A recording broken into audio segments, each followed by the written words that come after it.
Your dryer is sweating due to issues with the vent installation, a clogged vent, or a damaged vent flap. To address these problems, start by checking the vent installation. Unplug the dryer and inspect the vent to ensure it is properly installed. Consulting the setup guide to confirm the correct use of elbows relative to the vent's length.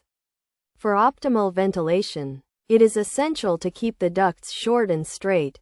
If the vent's pathway needs to be altered, consider consulting a professional. Cleaning the dryer vent is also crucial.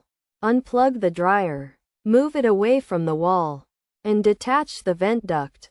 Use a brush wand attachment to loosen the lint inside the vent. Then use a vacuum cleaner to remove it. Additionally, go outside, remove the vent cover, and use a brush wand and vacuum to clear out any lint. Once the vent is clean, replace the vent cover and reattach the duct before restoring power to the dryer.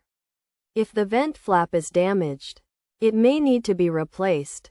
Go outside, locate the dryer vent cover, unthread the mounting screws, and remove the old vent. Then, align the new cover and secure it with mounting screws. By following these steps, you can resolve the issues causing your dryer to sweat.